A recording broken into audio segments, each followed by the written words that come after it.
자, 14번 문제 보겠습니다. 이 개별적인 부동산 정책의 효과를 설명한 것으로 우리가 옳은 것은, 자, 임대주택에 대한 세금은 일반적인 세금과는 달리 임차인에게 필연적으로 전가되어 임대료를 인상시킨다. 필연적으로 전가. 이 지문이 또 틀렸죠. 필연적으로 전가하니까 틀렸습니다. 이런 경우는 전가가 안 되거든요. 공급 곡선이 완전 비탄력적이다. 자, 공급 곡선이 완전 비탄력적일 때는 공급이 고정됐잖아요. 그러면 세금을 부과하더라도 공급 곡선이 세금액만큼 수직으로 이동 못해요. 그래서 이 가격이 변화가 없어요. 공급 곡선이 수직선일 때는 이 가격 자체가 불변. 이 가격이 불변, 변화가 없다. 가격이 불변이기 때문에 수요자에게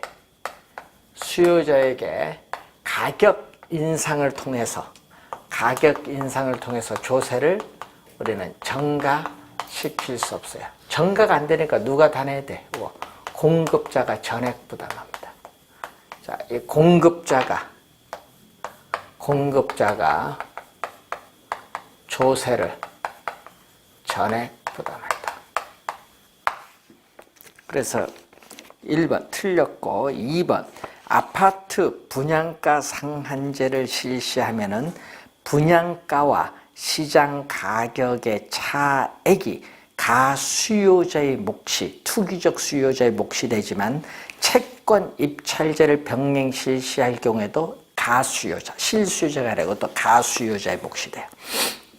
자, 3번 지역지구제가 실시되기 이전부터 주택을 소유하고 있던 자는 지역지구제의 실시로 인해서 단기적으로는 우리가 초과 이윤을 얻을 수가 있겠죠. 이렇게 단기적으로는, 자, 이 수요와 공급이 돼서 지역지구제가 실시가 되면은 우리가 예를 들어서 여러분이 이 주거지역과 주거용과 공업용이 혼합이 되었다. 그럼 여기에 뭐를 우리는 전용 주거지역으로 지정을 하면은, 전용 주거지역으로 지정하면은 어울리지 않는 토지용이 규제되죠. 그래서 우리는 주택에 대한 수요가 이렇게 증가를 하죠.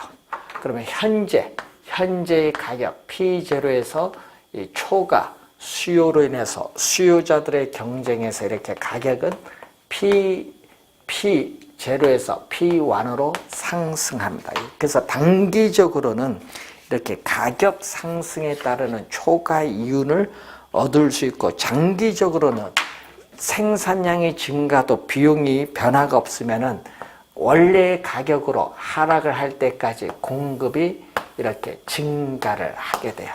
원래의 가격으로 하락을 할 때까지 공급이 증가를 하기 때문에 초과이윤, 원래의 가격으로 하락을 하기 때문에 초과 이윤은 없습니다.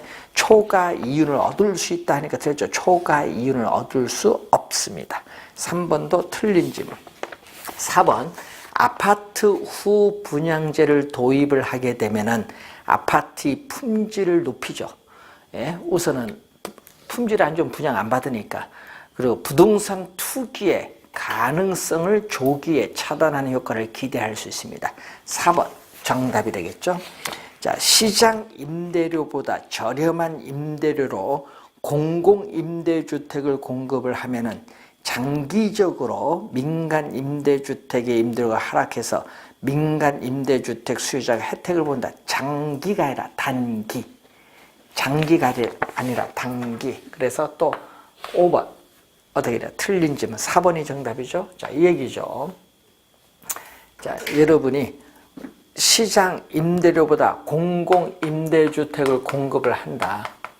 자, 공공 임대주택을 공급을 하게 되면은 어떻게 돼? 임대료가 싼 사적 시장에서, 자, 이 사적 시장에서 임대료가 싼 공공주택이 공급되는 지역으로 이동을 하거든요. 그러면 수요와 공급이 이렇게 주어지거든요. 그러면은 이때 이게 사적 임대료가 되겠죠. 그러면 어떻게 돼요? 이쪽으로 이동하면은 사적 시장에서 임대주택이라는 수요가 이렇게 줄어들죠. 그래서 임대료가 하락을 하기 때문에 사적 시장에 남아있는 저소득층 가구는 임대료 하락에 따른 혜택을 보게 됩니다. 그래서 단기죠. 장기가 아니라 단기적으로. 장기는 어떻게 돼요? 장기는 손해를 보니까 공급을 또 줄여요. 공급자는 임대료 하락에 따라 손해를 보니까 공급을 줄이는데 다시 원래의 임대료를 상승할 때까지 공급을 뭐한다? 이렇게 줄여요. 그래서 장기적으로는 원래의 임대료로 다시 상승하기 때문에 어떻게 돼? 사적 시장에 남아있는 저소득층 가구는 장기적으로 원래 임대료를 지불하기 때문에 혜택을 없어요. 그래서 단기해야 맞는 지분. 15번. 임대주택 관련 제도에 관한 설명 중 틀린 것은 임대료 보조 정책은 우리가 저소득층의 주택 문제를 해결하기 위해서 일정 수준 이하의 저소득층에게 정부가 무상으로 임대료 일부를 우리가 보조해 주는 것을 말하죠. 보조해 주는 거 맞습니다. 개념이죠. 시장 임대료보다 규제 임대료가 낮게 설정되면은 어떻게 임대인은 손해를 보기 때문에 임대주택에 있어서의 질적인 수준은 저하되고 또 우리는 암시장이 장기적으로 형성이 돼서 이 기존 임차인들은 다른 쪽으로 이사 가면은 암시장에서 높은 임대를 내리기 때문에 이사를 못 가죠. 이주 기피 형상이 나타납니다. 맞는 지문이고 3번 시장 임대료보다 또 규제 임대료가 낮게 설정되면 장기적으로는 사회 전체의 임대주택 공급량을 감소시키고 임대료의 이중 가격을 유발을 하겠죠. 15번 문제를 보시면은 얘기죠. 수요와 공급이 이렇게 주어졌죠. 자, 수요와 공급이 주어졌을 때 수요와 공급이 만나는 점이 시장 임대료 또는 균형 임대료죠. 이 임대료가 너무 높기 때문에 우린 저소득 임차인의 임대료 부담을 낮춰주기 위해서 이렇게 임대료를 규제하죠. 이 규제 임대료가 법이 허용하는 범위 내에서 받을 수 있는 최고의 임대료죠. 그럼 이 차이만큼 임대인은 손해를 보니까 어떻게 돼요? 임대인은 손해를 보고 임차인은 이득을 얻기 때문에 수요량은 증가를 하고 임대인은 손해를 보기 때문에 어떻게 돼요? 우리는 임대주택의 자금 투자를 기피하죠. 그래서 공급량은 장기적으로 줄어들어요.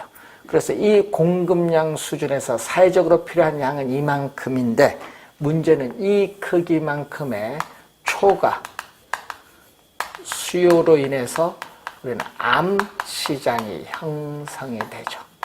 자, 암시장이 형성돼서 이 초과 수요자들의 경쟁에서 수요 곡선과 만나는 점, 여기 암시장에서 형성되는 가장 높은 가격, 암시장 가격, 규제 가격, 가격이 두 개 생기죠. 그래서 장기적으로는 임대료에 대한 이중 가격이 형성이 되죠. 그래서 3번 맞는 지문. 4번 저소득층에게 임대료를 보조할 경우에 저주택 소비량은 당연히 이전보다 증가하고 또 어떻게 돼요? 효용도 이전보다 더 높아져요. 그리고 다른 재화의 소비량은 항상 감소 밑줄. 그래서 틀렸죠. 항상 감소하니까 틀린 지문. 일반적으로 뭐 한다? 증가를 합니다. 증가. 그래서 4번 정답이 되겠습니다. 5번 정부의 공공임대주택 공급은 임대료에 대한 이중 가격을 형성을 하죠. 자, 공공주택을 우리가 정부가 공급을 할 때는 이 공공주택에서의 임대료를 우리는 민간 임대주택, 민간 임대주택에서의 시장 임대료보다 훨씬 싸게 해서 공급을 해요. 그래서 임대료를 공공주택 임대료, 민간 임대주택 임대료를 달리 매기죠. 임대료에 대한 이중 가격을 형성하면서 공공주택을 공급하고 요 임대료의 차액만큼 정부로부터 임대료를 보조받는 것과 똑같은 효과를 주죠. 그래서 이 주거비는 주택 임대료를 말합니다. 주거비, 주택 임대료에 대한 보조 효과가 있는 겁니다. 5번 맞는 질문. 자, 16번 문제로 갑니다. 자, 16번 문제 보시면은 정부에서 주택 시장을 안정시키기 위해서 주택 매도인에게 양도소득세를 중과하기로 했다. 만약 주택 수요의 가격 탄력성이 탄력적이다. 자, 이렇게 주택 수요의 가격 탄력성이 탄력적이고 주택 공급의 가격 탄력성이 이렇게 비탄력적이다. 주택 공급의 가격 탄력성이 비탄력적이라면 어떻게 돼요? 중과된 양도소득세의 실질적 부담은 어떻게 될 거냐? 자, 그러면은 어떻게 돼요? 우선 양도소득세를 중과세하면 세금액만큼 공급 곡선이 수직으로 상향이동하는데 이 점이 바로 우리는 세금을 부과하기 전이죠. 부과한 이후에는 가격은 이만큼 상승하고 거래량은 감소하는데 가격 상승만큼 요거 누구? 수요자가 부담하죠.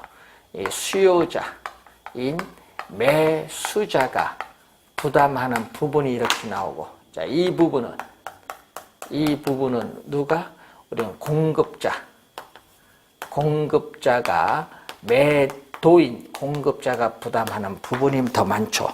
그래서 우리가 양도소득세의 증가분 중 우리가 보다 많은 부분을 누가 부담한다? 우리는 매도인이 부담한다. 4번 정답이죠. 그래서 요 세금 중에서 매도인이 더 많은 부분을 부담합니다. 4번 정답. 자, 그래서 우선은 4번이 정답. 이런 유형의 문제도 그래프를 그려보면 쉽게 이해를 할 수 있는 부분. 자, 17번 문제. 위험 회피적인 태도에 관한 설명 중 틀린 것. 자, 위험을 감수할 만한 충분한 유인, 인센티브가 있거나 회피가 불가능한 위험이라면 투자자는 기꺼이 이를 감수하면서 투자를 합니다. 맞는 질문이죠? 평균, 분산, 지배 원리에 입각하여 투자합니다. 자, 여러분 위험, 회피적, 자, 위험, 회피적 투자자를 우리는 뭐라고 하죠? 위험 회피적 투자자를 합리적 투자자. 위험 회피적 투자자를 합리적 투자자인데, 그럼 위험 회피적 투자자의 행위를 보게 되면은, 자, 이래서 상가, 아파트, 투자안이 두 개가 있어요. 두 개의 투자안에 기대 수익률이 같다. 자, 두 개의 투자안의 기대 수익률이 같다면 위험이 뭐한 것을? 낮은 것을 선택을 하고, 위험이 같다. 위험이 동일하다면 무엇을? 기대 수익률이 높은 것을 선택하는 거죠. 그래서 이걸 뭐라고 하죠? 요거는 또 평균 분산법에 의해서 나타나는 평균 분산의 지배 원리죠. 자, 위험 회피형 투자자 행위는 평균 분산의 지배 원리예요. 그래서 2번 맞는 지문이고, 3번 위험 회피적 투자자의 무차별 곡선은 이렇게 뭐를 한다? 아래에 이렇게 위험 회피형 투자자는 위험 기대 수익률 평면에서 이렇게 위험축 아래에 대해서 이렇게 무슨 형태? 볼록한 형태의 우상향하는 형태로 나타나요. 여기 맞는 지문이죠. 자, 여기 바로 위험, 회피형 투자자의 무차별 곡선이에요. 위험 회피도가 클수록, 자, 여러분이 위험 회피도가 클수록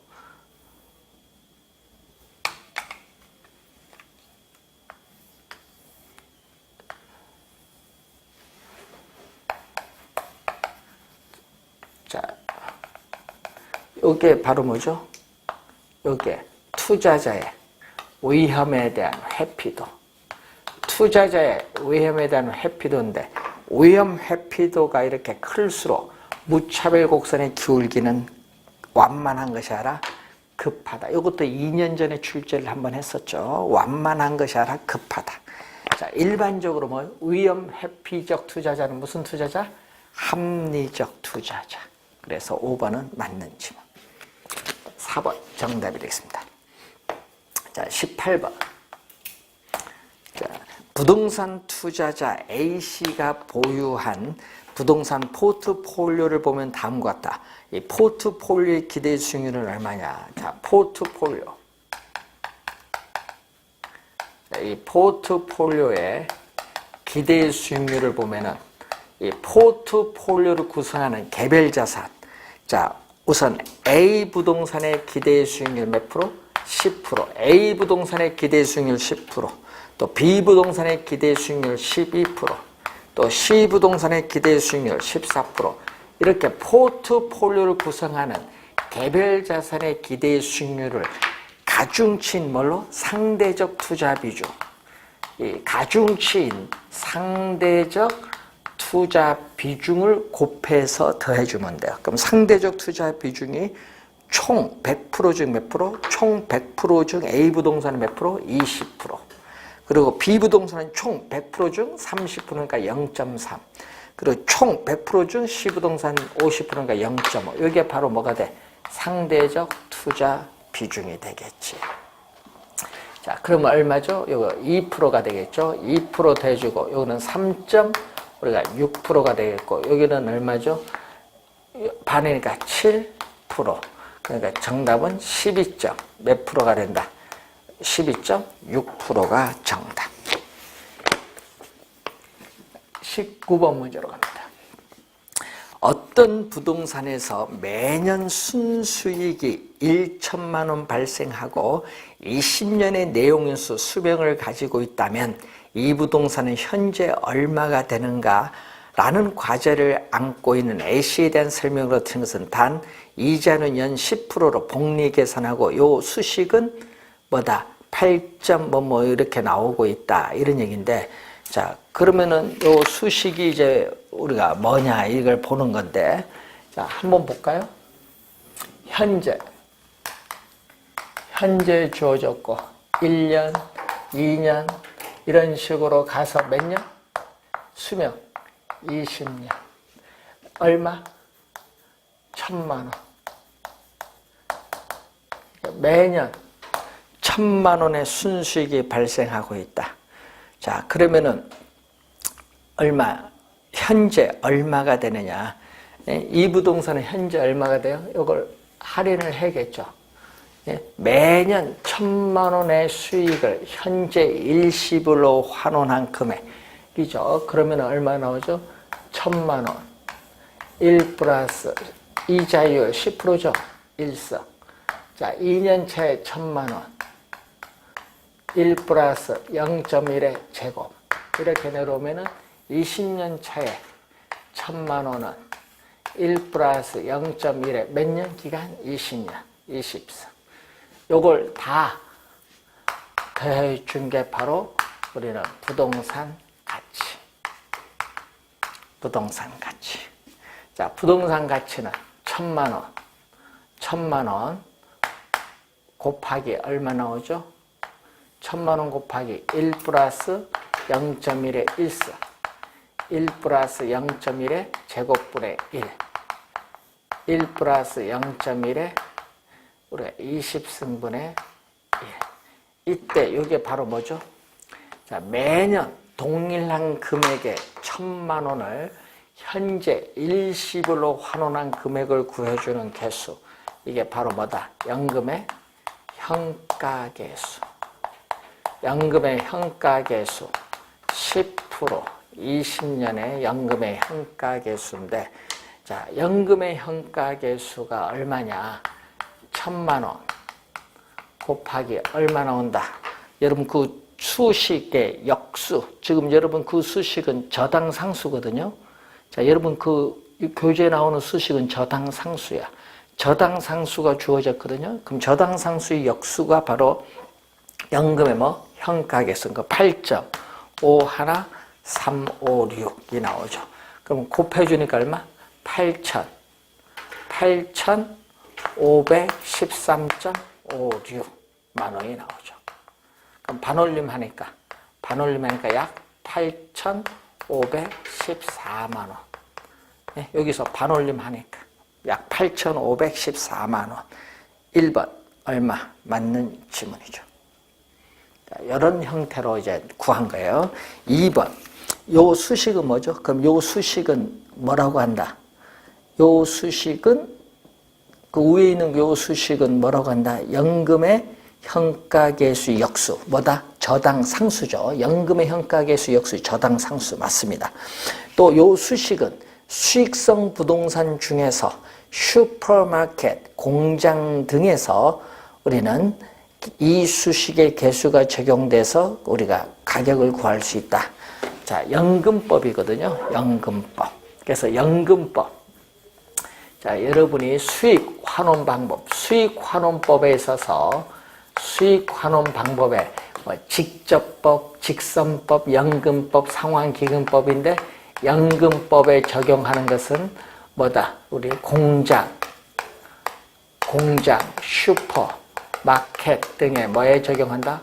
우리 복합부동산, 수익을 상각금액을 재투자함으로써 수익을 영장시킬 수 있는 여기에 적용하죠. 자, 위 부동산 가치 요거 8,514만 원. 위 부동산 가치를 구하는 개수는 지금 뭐다? 이자율이 R%고 기간이 N년일 때 매년 1원씩 N년 동안 받게 되는 연금을 일시불로 환원하는 액수를 의미한다. 자, 여러분 거기서 이자율이 R%지. 그 4번 지문에 이자율이 R%지. 요 관로 이자율 이게 나오죠. 이자율이 R%이고 이렇게 나오잖아요. 그리고 밑에 뭐를 액수를 의미한다. 요것은 바로 뭐에 대한 설명이죠? 자, 요것은 연금의 현가계수인데 지금 수식은 연금의 현가계수가 안 주어졌잖아요. 자, 여러분 문제 주어진 수식은 뭐야? 저당상수예요. 그러니까 틀렸지. 위에 주어진 수식은 저당상수야. 그러니까 4번 정답. 5번 수익가격을 산정 구할 때 위에 부동산 가치를 구하는 개수가 적용이 가능한데 이러한 방법으로 구하는 것을 우리는 뭐라고 한다? 연금법. 그래서 여러분이 정답은 4번이 정답. 자, 20번 문제로 갑니다. 부동산 투자 분석에 관한 설명 중 틀린 것. 내부 수익률이 요구 수익률보다 작은 경우에는 투자 가치가 없습니다. 맞는 지문. 2번 수익성 지수가 1보다 크다. 자, 수익성 지수는 우리가 현금 유입의 현재 가치를 현금 유출의 현재 가치로 나누는데 분모 분자로 주어지던 1을 기준으로 판단한다. 1보다 크면은 현금 유입의 현가가 현금 유출의 현가보다 크기 때문에 투자를 채택합니다. 2번 맞는 지문이고, 자 3번 문제를 보시면은 자 3번 대부 비율이 높아질수록 부채 비율도 어떻게 돼요? 높아진다. 맞는 지문이죠. 자, 부동산 가격. 자, 부동산 가격이 10억이에요. 자, 부동산 가격이 10억인데 대출금 나오죠. 자, 대부 비율 나오고 부채 비율.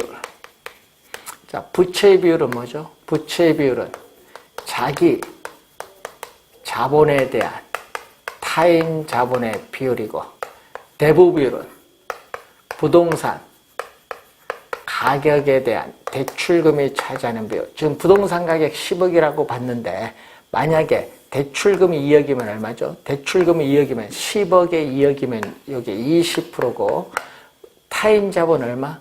대출을 2억 받았으면 10억에서 2억을 뺀 자기 자본 8억. 4분의 1이니까 25%죠. 자, 그런데 요 2억에서 대출금을 6억으로 4억을 증가시켰더니 10억에 6억이니까 얼마? 60%에서 40% 증가했지만 여기는 얼마죠? 6억이면 대출금이 여기면 여기 4억이니까 2분의 3, 150%가 돼요. 그래서 대부 비율은 60% 증가했지만 부채 비율은 125% 증가해요. 그래서 대부 비율이 높아질수록 부채 비율은 더 급격히 증가합니다. 그래서 3번 맞는 질문. 자, 4번 정답인데 총소득승수법은 자, 어림세법에서 여러분 어림세법에서 조소득승수는 뭐가 나오죠? 조소득승수는 총 투자한 금액을 조소득을 가지고 나온 거죠. 자, 여기서 총 투자한 금액이 얼마? 부동산 가격. 자, 총 투자한 금액이 부동산 가격이에요. 여기다가 조소득 승수에 조소득을 곱해서 부동산 가격 구하는 방법을 우리는 총소득승수법. 자, 총소득승수법인데, 자, 어림세법의 승수법을 이용을 하죠. 어림세법의 승수법을 이용하기 때문에 이 미래에 예상되는 현금 수입과 지출을 현재의 가치로 할인하지 않습니다. 그래서 화폐 시간 가치를 고려하지 않는다. 4번 정답. 5번 부채 감당률이 1보다 작다. 5번은 또 시험에 많이 나오는 지문이죠. 부채 감당률. 자, 부채 감당률은 자, 부채 감당률은 순 영업소득이 부채 서비스액의 몇 배가 되는가 이걸 보는 거죠.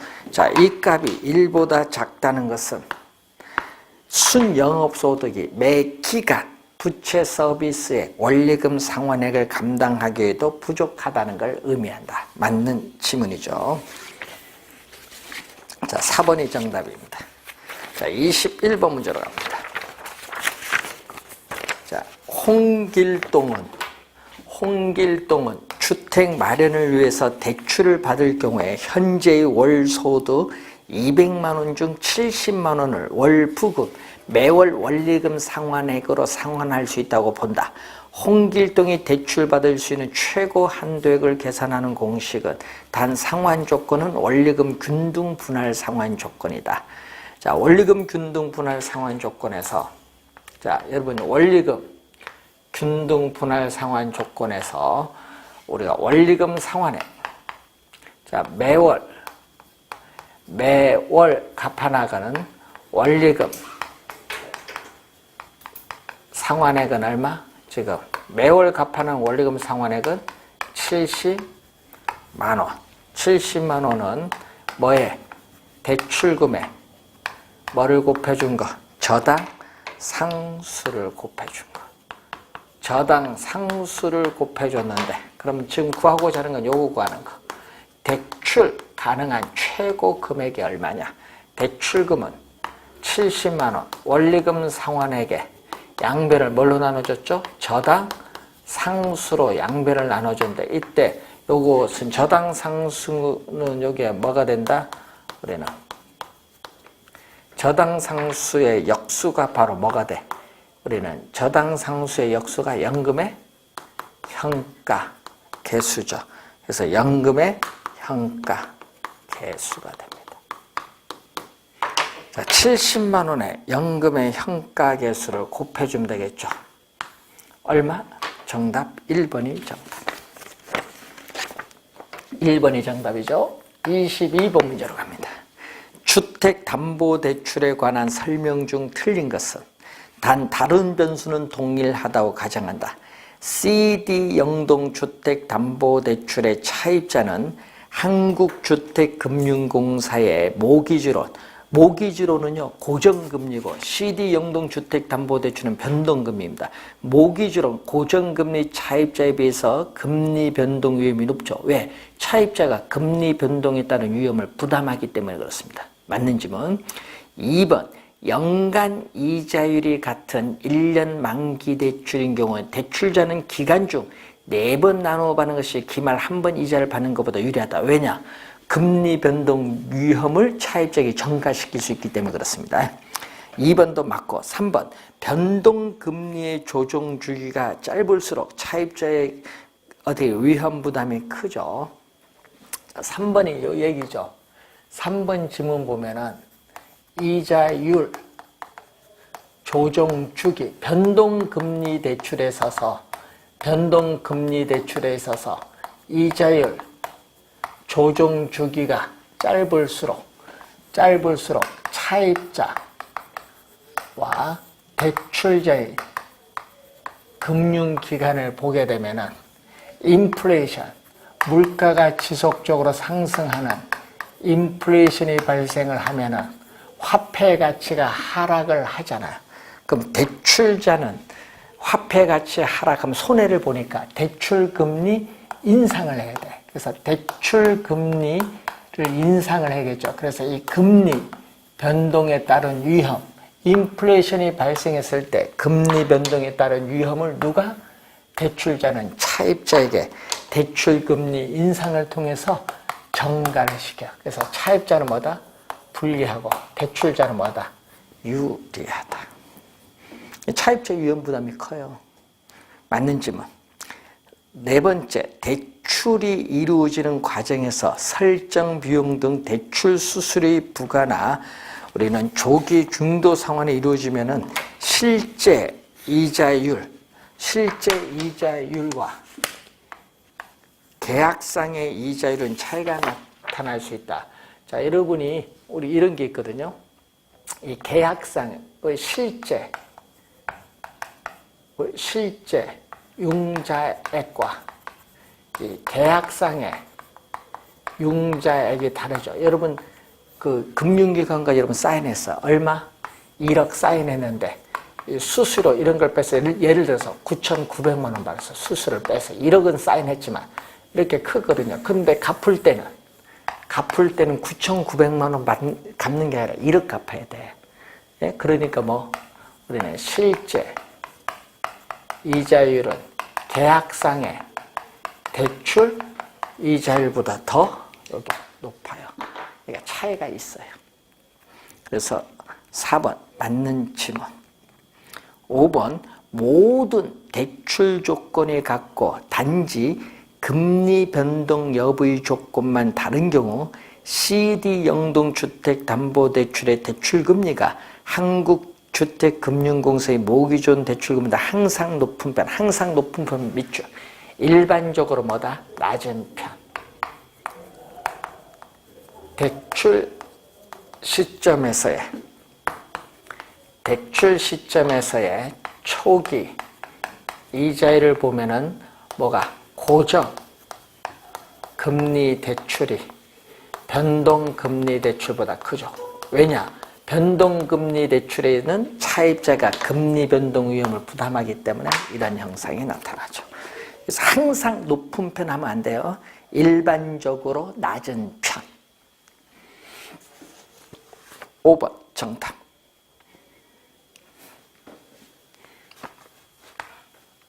23번 주택 저당 증권의 종류에 관한 다음 설명 중 틀린 것.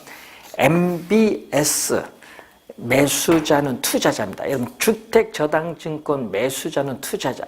투자자가 발행자의 만기 전 변제에 대해서 방어하는 것을 콜 방어라고 하고요. 일정 기간 동안만 허용하는 것은 부분적 콜 방어라고 합니다. 예, 콜 방어. 그래서 여러분이 1번 맞는 질문. 이체증권은 MPTS인데 매월 단위로 원금 이자를 지불받는 형태를 띠고 있는데 저당 풀에 있는 저당이 전부 원금 상환이 되면은 조기에 끝납니다. 이체증권의 MPTS죠. 이체증권은 뭐다? 지분을 매각하죠. 발행기관은 어떻게 돼요? 자산, 지분을 우리가 매각을 하기 때문에 이거는 지분형의 뭐다?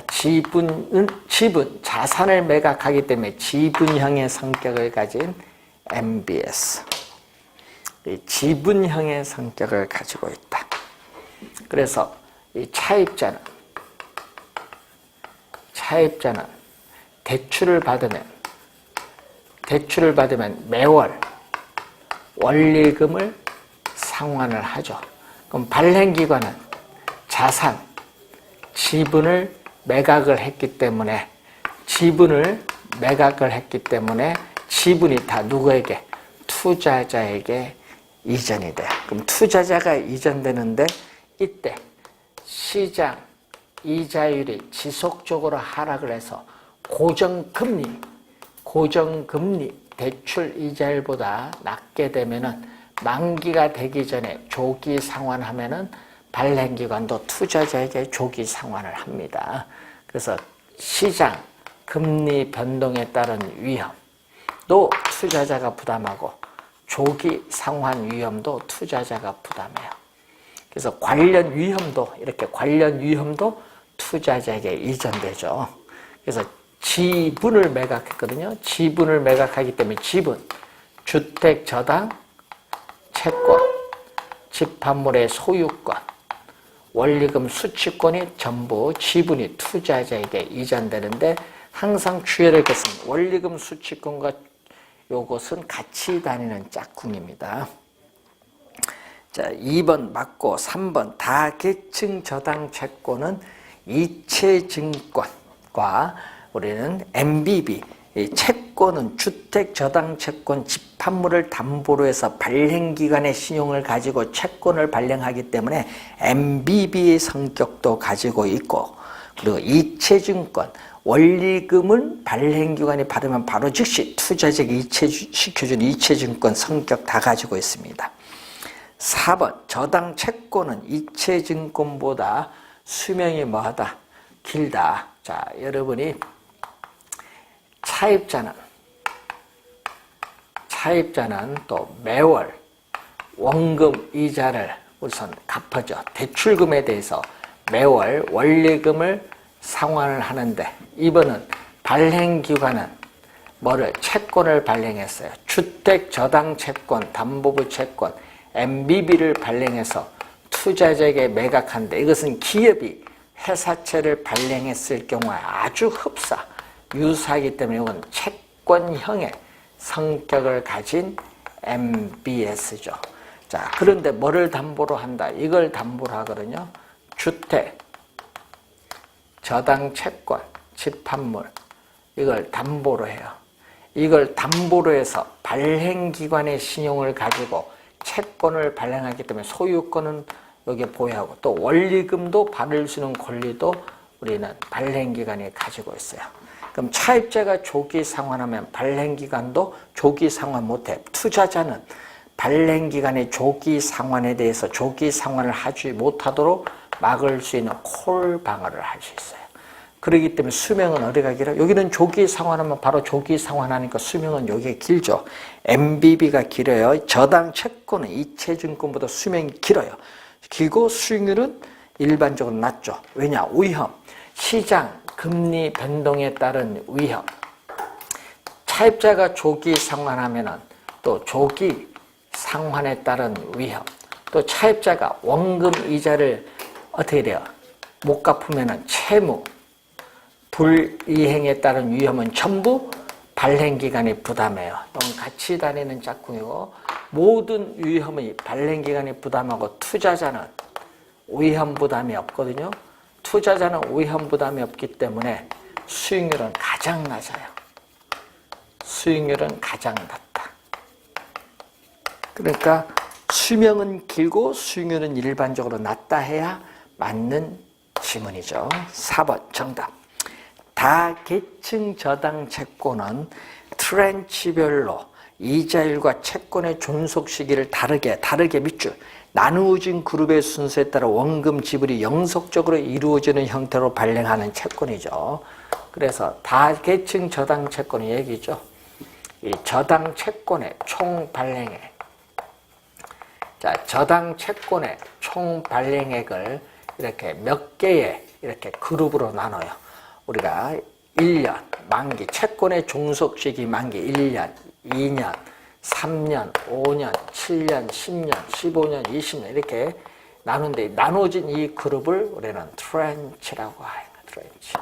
만기도 이자율도 다르게 해서 이렇게 다양한 형태의 트렌치로 발행하는 채권을 CMO. 5번은 개념이죠. 4번이 정답이고, 자, 24번 문제로 갑니다. 자, 24번 문제를 보시면은 주택담보대출 시에 이 저당 상환 방식으로 원리금 균등 분할 상환 방식에 의해서 차입자가 갚아가는 연금과 한국주택금융공사에서 취급하는 주택연금제도에서 역연금액 산정에 관한 시기다. 자, 기역 니은에 들어가는 거. 여러분, 모기지론에서 원리금 지불액은 대출금에 뭐를 곱해주면 돼? 저당 상수. 기역에 저당 상수가 와야 되고, 또 역모기지로는 매월 지급받는 연금액. 여러분, 역연금액은 매월 지급받는 연금액인데 이것은 연금의 미래가치인 역저당 설정한 금액에다가 뭐 감초. 자, 여러분, 연금의 미래가치를 만들기 위해서 우리는 매 기간 정기적금에 가입을 했을 때 매 기간 불입을 해야 될 적립금을 구해주는 감채 기금 개수가 들어와야겠죠. 그래서 정답은 3번이 정답. 자, 수식 계산하는 한번 확인해 본 거죠. 자, 3번 정답이고 25번 부동산 사업을 전개하기 위해서 부동산 자금을 확보하는 방안에 대한 설명으로 옳은 것은 부동산 신디케이션은 부동산의 취득이나 관리, 매매, 개발 등을 위해 투자자로부터 자금을 확보하며 투자자는 이자 수익의 목표, 이자 수익이 아니라 배당이죠. 자, 여러분이 투자자, 이 다수죠. 이 다수의 투자자들의 자금을 모으는 거죠. 다수의 투자자들의 자금과 이 개발업자의 개발 사업에 대한 전문성, 이걸 결합할, 이걸 결합할 투자자 집단이 부동산 신디케이션. 부동산 신디케이션이고 투자자들은 투자 한도 내에서 책임을 지는 유한 책임 사원, 회사를 조직하고 경영하지 않는 유한 책임 사원인 수동적 투자자. 이때 투자자들은 투자한 자금에 대해서 성과에 대해서 실적 배당을 받죠. 실적 배당 수익을 획득합니다. 이자 수익이 아니라는 것. 2번 프로젝트 파이낸싱은 부동산 개발 사업을 진행하는 데 있어서 프로젝트 회사의 부동산을 담보. 자, 프로젝트 회사의 부동산 밑줄 이걸 담보로 하는 게 아니죠. 우리는 PF는 뭐를 담보로 한다? 프로젝트 파이낸싱은 이 특정 프로젝트 개발 사업. 자, 단일 사업이고 대규모 자금이 소요되고 공사기간이 오래 걸리는 특정 프로젝트 개발 사업에 있어서의 뭐를 담보? 미래의 수익성을 담보로 하죠. 미래의 수익성, 이 사업성을 담보. 이걸 담보로 우리는 프로젝트 시행회사의 대차대조표성의 부채로 뭐를? 회사채를 발행하죠. 이것을 담보로 우리는 회사채를 발행해서 개발 사업에 필요한 자금을 조달합니다. 그래서 2번도 틀린 지문. 3번 부동산 투자 신탁 리츠는 투자자들의 자금을 확보하여 부동산에 투자해서 실적을 배당하는 형태로 일종의 우리는 부동산 뮤추얼 펀드라고 하죠. 자, 투자한 지분에 따라 배당을 해줍니다. 3번 아무런 하자가 없죠. 정답이 되겠습니다. 파트너십은 합자회사의 형태인데 투자자들은 해당 사업에 대한 관리 운영에 관한 무한책임, 투자자가 무한책임이 아니라 투자자는 유한책임을 가지고 있고 이 개발업자가 회사를 조직 경영을 하고 있어요. 회사를 조직 경영하고 관리 운영에 책임을 지는 무한책임사원, 이 능동적 투자자라고 하죠. 그래서 이 유한책임사원 그리고 무한책임사원, 이걸 우리는 미국에서 대표적 형태가 바로 파트너십, 이게 바로 번역하면 합자회사의 형태죠. 자, 그래서 투자자가 아니라 개발업자입니다. 틀렸고, 부동산 투자 신탁은 부동산 개발 사업 등에 투자자들이 직접 투자하는 게 아니죠. 직접 투자가 아니라 어떻게 리츠는 뭐죠? 간접 투자죠. 소액 투자자들의 자금을 모아서 이 자산 운영 전문 인력이 부동산 관련 증권에 투자해서 발생한 수익을 투자자들에게 투자한 지분에 따라 배당을 해주는 간접 투자예요. 간접 투자이고 이 니츠 자체가 하나의 상품을 말하죠. 자, 그래서 3번 정답이 되겠습니다. 26번 잔금 비율과 상환 비율에 대한 설명으로 틀린 것은 미상환된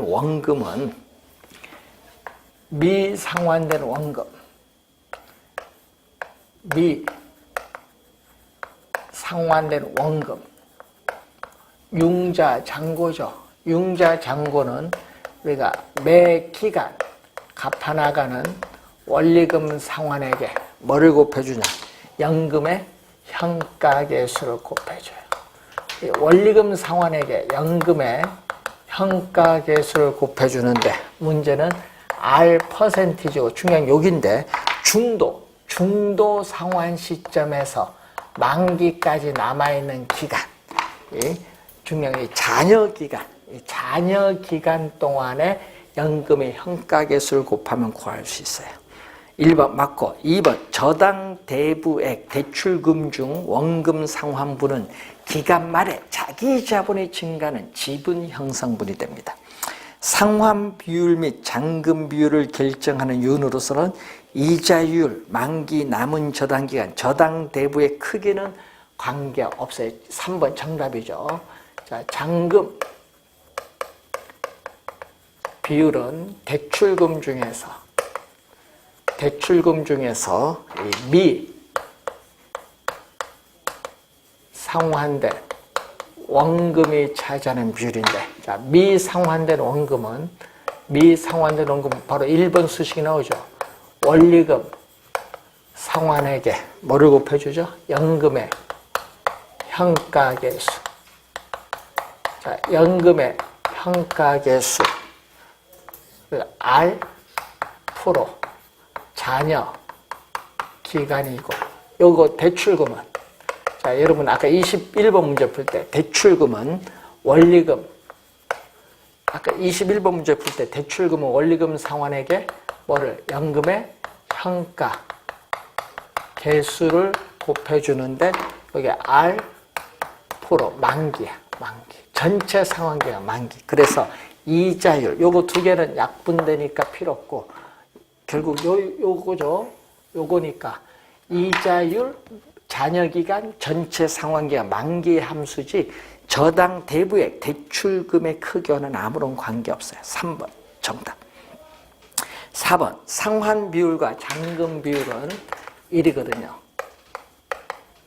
상환 비율과 잔금 비율을 더해주면 1이기 때문에 상환 비율은 1-t, 중도 상환 시점의 상환 비율은 1- 중도 상환 시점의 잔금 비율. 여러분 원금 총액의 미상환 원금, 이것은 잔금 비율입니다. 그래서 맞는 질문, 상환 비율은 일시불의 내가 개수를 사용하여 구할 수도 있고 저당 상수를 사용하여 구할 수 있습니다. 3번 정답이 되겠습니다. 27번 문제로 갑니다. 일반적으로 주택 저당 대출에서 대출 금리는 금융기관에서 결정한다고 할 때 금융기관의 대출 금리를 인상시킬 수 있는 요인. 자, 27번 대출 금리는 요 얘기죠. 대출 금리는 대출자가 정하는 수익률로서 이 시장의 실질 이자율에다가 차입자의 이 신용에 따르는 위험에 대한 대가에다가 인플레이션이 예상되는 경우는 예상 인플레이션율을 이렇게 더해주면 되겠죠. 자, 1번에 경쟁 금융기관의 금리가 대부분 인상됐다는 것은 시장의 실질 이자율이 높기 때문에 대출 금리도 상승합니다. 1번 맞고요. 2번 가까운 장래에 시장 금리 인상될 가능성이 높아졌다.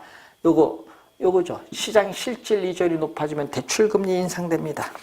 그리고 차입자의 수익 감소가 예상되고 차입자가 과거에 부도를 낸 실적이 있다. 요거는 차입자의 위험에 대한 대가가 높아지죠. 높아지니까 대출 금리도 어떻게 돼요? 오릅니다. 자, 정부가 주택 저당 대출에 대한 대부 비율 한도를 감소시키도록 공고했다. 그럼 대부 비율 한도를 감소시키면 이전보다 대출금을 적게 받기 때문에 주택 수요가 줄어들어요. 주택 수요가 줄어든다는 것은 자금에 대한 수요가 줄어들거든요. 자, 이 얘기거든요. 수요, 공급이 주어진다게 이자율.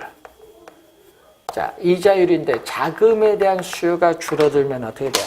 자금, 대출이 줄어들어서 자금에 대한 수요가 줄어들면은 금리는 이렇게 하락을 합니다. 5번은 대출 금리가 하락을 합니다. 그래서 5번 정답이 되겠습니다. 자, 28번 문제부터는 잠시 쉬고 설명을 하도록 하겠습니다.